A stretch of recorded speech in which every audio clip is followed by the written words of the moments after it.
오늘 여러분께 묻고 싶은 질문이 하나 있습니다. 평생을 착하게 살아온 사람이 왜 늘 외롭고 힘든 걸까요? 남을 먼저 생각하고 배려한 사람이 왜 정작 자신은 돌봐주느니 하나 없이 혼자가 되는 걸까요? 사람에게 너무 잘해주며 살아오신 분들이 있습니다. 늘 먼저 양보하고, 늘 먼저 이해하고, 희생하며, 늘 먼저 손을 내밀며 살아온 분들입니다. 그런데 그렇게 착하게 살아왔는데도 마음은 점점 허전해지고 인생은 더 힘들어졌다면 그 이유는 무엇일까요? 혹시 이런 경험 있으신가요? 자식이 부탁하면 못 이기는 척 다 들어주고 친구가 도움을 청하면 내일 제쳐두고 달려가고 누가 무례하게 대해도 괜찮다며 웃어넘기고 그렇게 평생을 살아왔는데 정작 내가 힘들 때는 아무도 없더라는 그 씁쓸한 말입니다. 부처님께서는 이렇게 말씀하셨습니다. 자신을 등불로 삼고 자신을 의지처로 삼으라. 이 말씀의 깊은 뜻을 아십니까? 남을 위해 자신을 끝없이 희생하라는 뜻이 아닙니다. 오히려 그 반대입니다. 자기 자신을 먼저 지키고 존중할 때 비로소 진정한 자비가 시작된다는 뜻입니다. 오늘 이 시간 우리는 함께 깨달아야 합니다. 왜 착한 사람일수록 복이 떠나가는지, 왜 베풀기만 하던 사람이 결국 텅 빈 인생을 맞이하게 되는지 말입니다. 그리고 지금부터라도 어떻게 해야 진짜 복이 돌아오는 삶을 살 수 있는지 그 지혜를 함께 나누고자 합니다. 이 영상을 끝까지 보신다면 여러분은 평생 품어왔던 억울함의 이유를 알게 되실 겁니다. 그리고 이제는 어떻게 살아야 하는지 그 길이 보이기 시작할 것입니다. 구독과 좋아요는 큰 힘이 됩니다. 얼마 전 한 70대 어르신께서 제게 이런 말씀을 하셨습니다. 스님, 저는 평생 남을 실망시키지 않으려고 살았습니다. 자식들 원하는 거 다 해주려고 악착같이 일했고 친척들 어려울 때 돈도 빌려주고 친구들 부탁도 마다 않고 들어줬습니다. 그런데 지금 와서 보니 정작 나 자신을 가장 많이 실망시킨 사람은 바로 나였습니다. 이 말씀을 들으며 저는 가슴이 먹먹해졌습니다. 왜냐하면 이것은 한 사람만의 이야기가 아니기 때문입니다. 수많은 분들이 똑같은 아픔을 품고 계십니다. 왜 착한 사람일수록 인생이 더 힘들어질까요? 왜 남을 먼저 생각한 사람만 늘 마지막에 혼자가 될까요? 여러분도 그렇지 않으셨습니까? 자식이 결혼할 때 집 장만 도와주고 손주 봐달라면 허리 아픈 것도 참고 달려가고 명절 때마다 며느리 눈치 보며 조용히 지내왔습니다. 친구가 돈 빌려달라면 내 노후 자금인 줄 알면서도 언제든 천천히 갚아라고 했습니다. 형제가 부모님 병수발 때 혼자 도맡아 하면서도 내가 할게라고 했습니다. 그렇게 평생을 살아왔는데 이상합니다. 내가 도와준 사람은 많은데 정작 나를 챙겨주는 사람은 없습니다. 내가 베푼 것은 많은데 돌아오는 건 고마움이 아니라 당연한 뿐입니다. 사람은 많았는데 마음은 텅 비어버렸습니다. 더 가슴 아픈 것은 이것입니다. 내가 뭘 잘못한 걸까? 내가 더 잘해줬어야 했나? 이렇게 자책하게 된다는 겁니다. 아닙니다. 여러분은 잘못하지 않으셨습니다. 다만 한 가지를 몰랐을 뿐입니다. 진짜 문제가 무엇인지를 말입니다. 부처님께서는 이런 말씀을 하셨습니다. 자기 자신을 속이는 것보다 더 큰 속임은 없다. 여러분, 우리가 평생 착하다고 생각하며 살아온 그 행동들, 과연 정말 착함이었을까요? 아니면 우리 스스로를 속이고 있었던 건 아닐까요? 솔직히 말씀드리겠습니다. 우리가 착하다고 생각했던 그 행동의 상당수는 사실 착함이 아니었습니다. 그것은 거절하지 못하는 두려움이었습니다. 자식이 무리한 부탁을 해도 들어준 건 자식을 사랑해서가 아니라 미움받을까봐 두려웠기 때문입니다.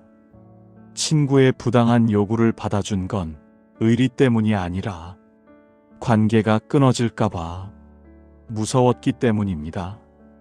형제의 이기심을 참아낸 건 가족의 때문이 아니라 혼자가 될까봐 불안했기 때문입니다. 결국 우리는 남을 위해 산 게 아니라 혼자가 되는 게 두려워서 자기 자신을 계속 포기하며 산 겁니다. 그 결과가 무엇입니까? 부탁을 거절하지 못했고, 그래서 점점 더 많은 것을 요구받았습니다. 불공정한 관계를 참았고, 그래서 점점 더 무례한 대우를 받았습니다. 고마움 없는 사람 곁에 머물렀고, 그래서 당신의 희생은 점점 당연한 것이 되었습니다. 한번 생각해 보십시오. 돈을 빌려줬는데 갚지 않는 사람, 그 사람이 다시 찾아왔을 때 여러분은 어떻게 했습니까? 괜찮아, 천천히 갚아라고 또 웃어주지 않으셨습니까? 자식이 노후자금까지 달라고 했을 때 너희 형편이 어려우니 가져가라며 주지 않으셨습니까? 친구가 당신만 이용하고 정작 당신이 힘들 때는 연락도 없었는데 또 연락 오면 반갑게 받아주지 않으셨습니까? 그렇게 스스로를 계속 소모시켰습니다. 마치 물이 새는 독에 물을 붓듯이 아무리 베풀어도 채워지지 않는 관계에 자신을 다 쏟아부었습니다. 그리고 어느 순간 깨닫게 됩니다. 사람은 많았는데 진짜 내 편은 아무도 없었다는 것을, 내가 그토록 지키려 했던 관계 속에서 정작 나 자신은 완전히 사라져버렸다는 것을 말입니다.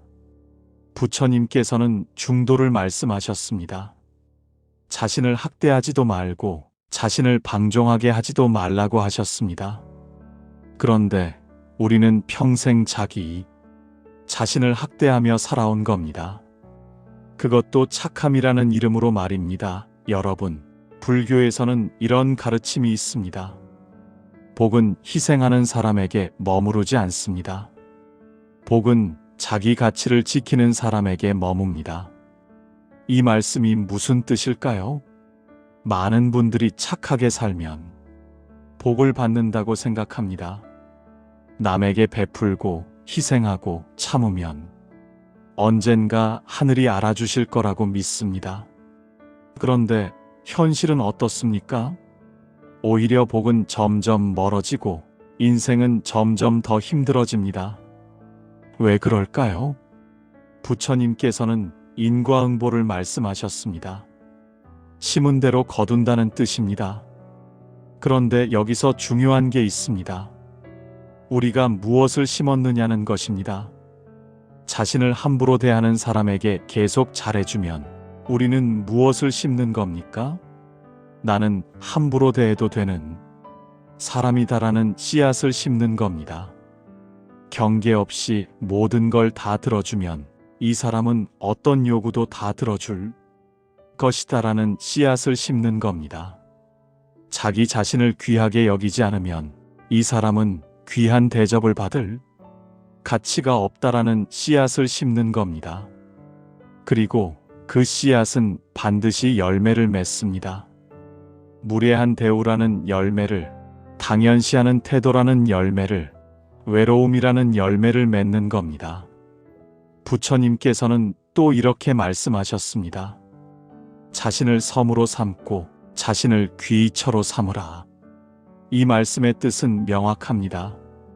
자신을 먼저 지키라는 겁니다. 자신을 귀하게 여기라는 겁니다. 자신의 경계를 세우라는 겁니다. 왜냐하면 복이란 건 자기를 무시하는 삶에는 절대 오지 않기 때문입니다. 한번 생각해 보십시오. 귀한 인연은 언제 만나집니까? 내가 나를 귀하게 여길 때 만나집니다. 존중은 언제 받습니까? 내가 나를 지킬 때 받습니다. 운은 언제 흐릅니까? 내가 내 경계를 세울 때 흐르기 시작합니다. 반대로 자기를 무시하는 삶에는 세상도 무례해집니다. 이것이 우주의 법칙입니다. 이것이 인과응보의 진짜 의미입니다. 여러분이 평생 착하게 살았는데도 복이 오지 않은 이유가 바로 여기 있습니다. 여러분은 남에게는 친절했지만 정작 자기 자신에게는 가장 잔인했습니다. 남의 가치는 인정했지만 자기 가치는 끝없이 깎아내렸습니다. 남의 시간은 존중했지만 자기 시간은 헐값에 내주었습니다. 그래서 복이 떠난 겁니다. 복은 자기를 사랑하지 않는 사람, 곁에 머무르지 않습니다. 복은 자기를 귀하게 여기는 사람에게만 찾아옵니다. 지금부터라도 바꾸셔야 합니다. 이제는 자기 자신을 가장 먼저 존중하는 삶을 사셔야 합니다. 그렇다면 이제 무엇을 해야 할까요? 부처님께서는 지혜로운 분별을 말씀하셨습니다. 모든 인연이 다 좋은 인연은 아닙니다. 어떤 인연은 우리를 성장시키지만 어떤 인연은 우리를 소모시킵니다. 여러분께 오늘 가장 중요한 기준을 하나 드리겠습니다. 관계를 볼 때마다 이것을 물어보십시오. 이 사람이 나를 필요로 하는가? 아니면 나를 소모하고 있는가? 이 질문 하나로 모든 관계가 명확해집니다. 부처님께서는 칼라마경에서 이렇게 말씀하셨습니다. 스스로 알 때까지 탐구하라. 경험으로 확인하라. 맹목적으로 따르지 말라. 관계도 마찬가지입니다.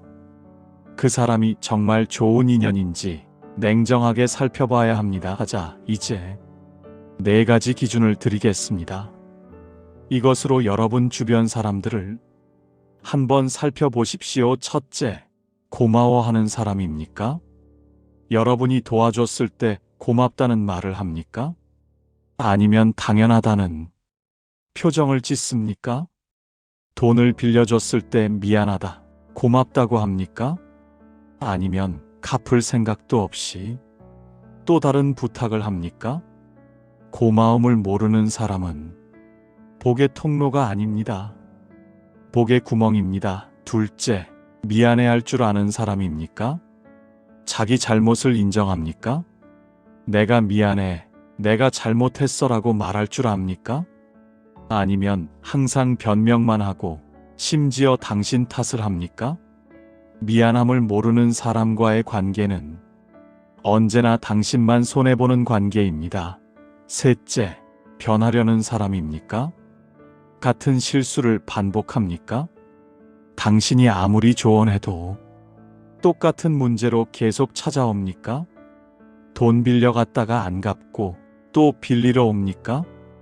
변하지 않는 사람을 돕는 건 도움이 아닙니다. 그 사람의 무책임을 키워주는 겁니다. 넷째, 나를 존중하는 사람입니까? 당신의 시간을 존중합니까? 당신의 형편을 이해합니까? 당신이 안 된다고 했을 때 받아들입니까? 아니면 화를 내고 삐지고 뒤에서 나쁜 소리를 합니까? 당신을 존중하지 않는 사람은 당신을 사랑하는 게 아닙니다. 당신을 이용하는 겁니다. 이 4가지 중 하나도 없다면 그 인연은 복의 통로가 아닙니다. 아무리 오랜 인연이어도 아무리 가까운 사이여도 복의 구멍입니다. 부처님께서는 상카라를 말씀하셨습니다. 모든 것은 조건에 따라 생겨나고 사라진다는 뜻입니다. 관계도 마찬가지입니다. 좋은 조건이 있으면 유지하고 나쁜 조건이면 놓아야 합니다. 더 이상 피를 나눴다는 이유로, 오래 알았다는 이유로, 정이 들었다는 이유로 당신을 소모시키는 관계를 붙잡고 있지 마십시오. 여기까지 들으시면서 혹시 이런 생각하셨습니까? 그럼 이제 그 사람들을 다 떠나라는 말인가요? 인연을 끊으라는 건가요? 아닙니다. 부처님께서는 무조건 떠나라고 하지 않으셨습니다. 부처님께서 말씀하신 건 이겁니다. 집착을 내려놓으라. 여러분이 놓아야 할 것은 사람이 아닙니다. 당신을 아프게 하는 방식의 관계입니다. 자식이 문제가 아닙니다. 자식이 당신을 현금 지급기처럼 대하는 그 관계 방식이 문제입니다. 친구가 나쁜 게 아닙니다. 친구가 당신을 언제든 쓸 수 있는 도구로 여기는 그 태도가 문제입니다. 형제가 밉지 않습니다. 형제가 당신의 희생을 당연하게 여기는 그 마음가짐이 문제입니다. 그러니까 관계를 끊는 게 아니라 관계의 방식을 바꾸는 겁니다. 경계를 세우는 겁니다. 미안하지만 이번엔 도와줄 수 없어. 그건 내가 책임질 일이 아니야. 나도 내 형편이 있어. 이렇게 말할 수 있어야 합니다. 그러면 신기한 일이 일어납니다. 진짜 당신을 소중히 여기는 사람은 이해합니다.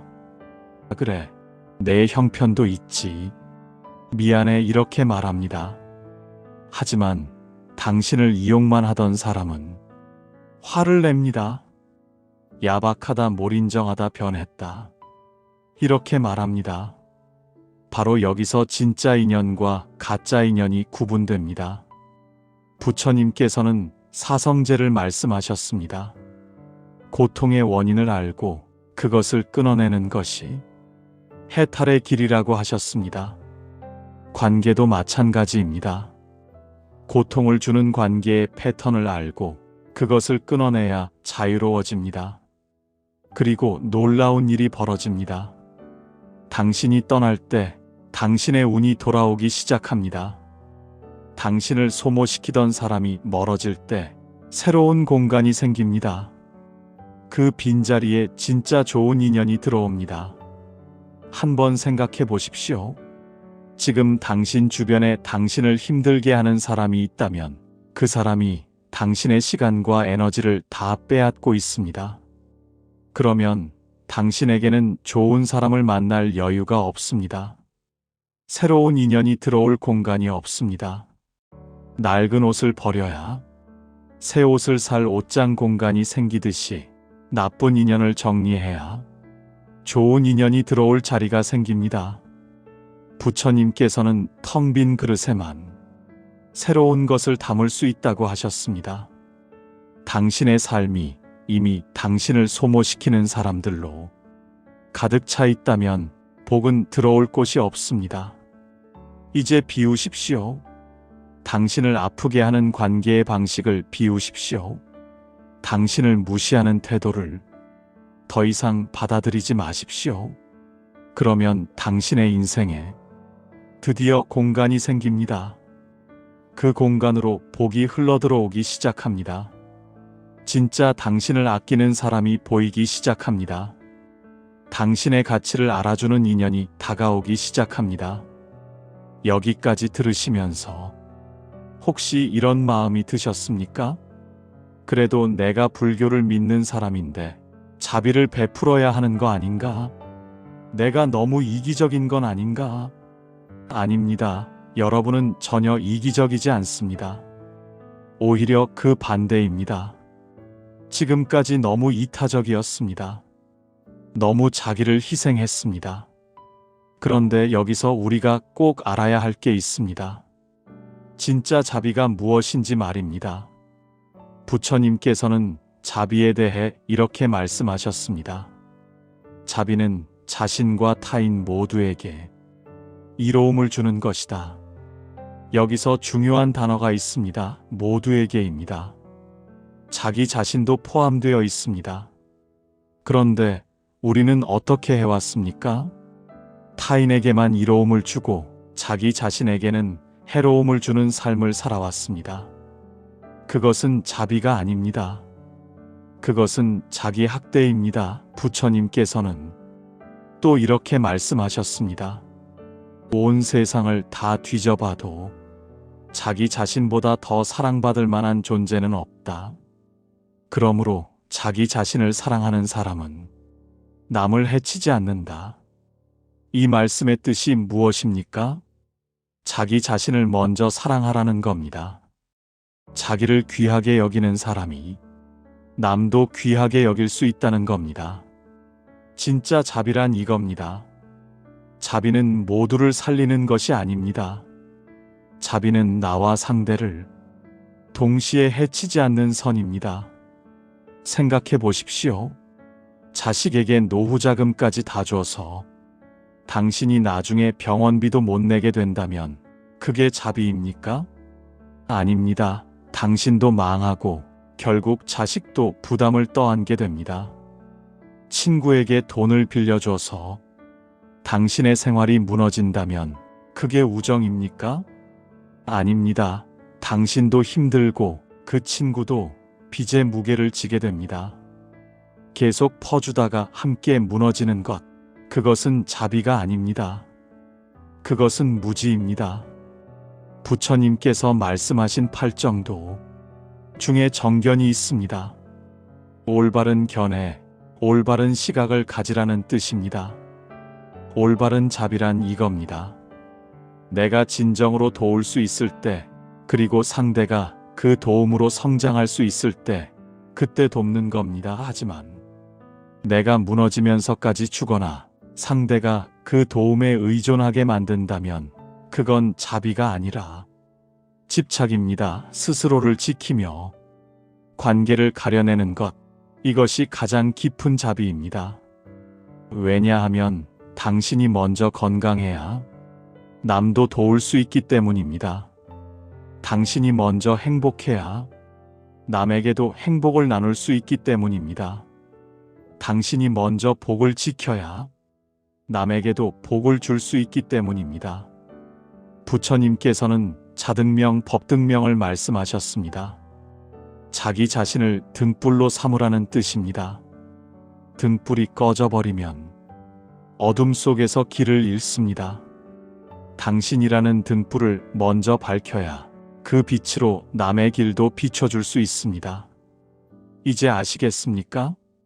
자기를 지키는 것이 이기심이 아니라 진짜 자비의 시작이라는 것을 말입니다. 여러분, 이제 마지막입니다. 이 영상을 여기까지 보고 계신다면 당신은 이미 너무 오래, 너무 많이 참아온 사람입니다. 당신은 평생 괜찮다고 말하며 살아온 사람입니다.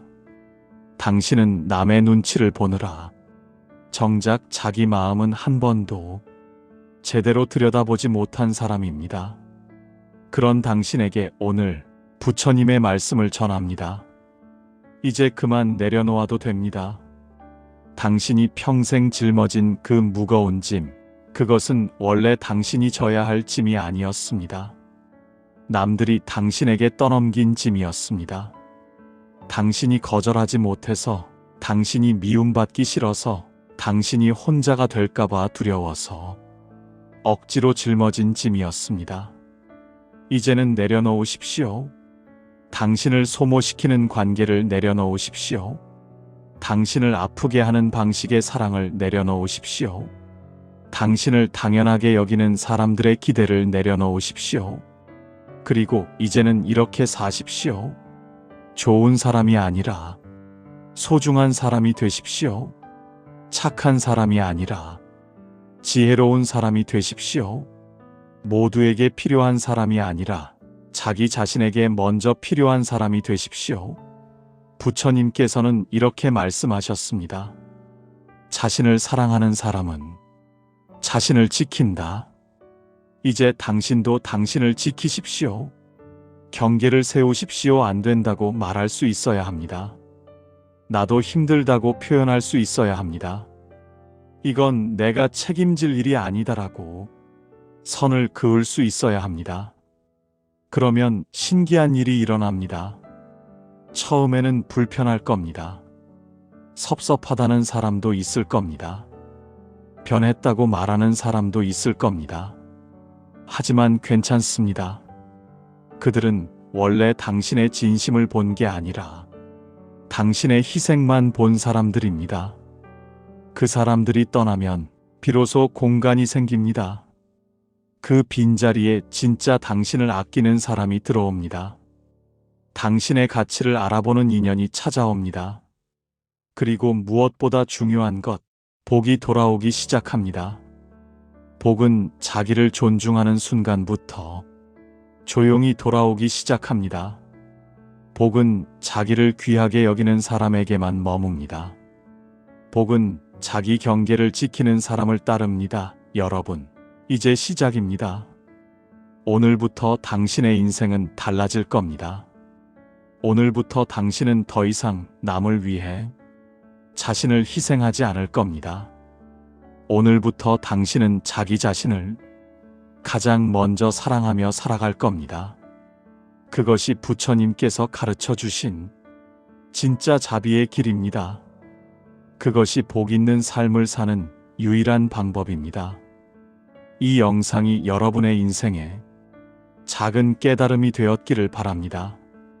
구독과 좋아요는 더 많은 분들에게 이 메시지를 전하는데 큰 힘이 됩니다. 여러분의 남은 인생에 진짜 복이 함께하기를 기도하겠습니다. 감사합니다. 나무아미타불 관세음보살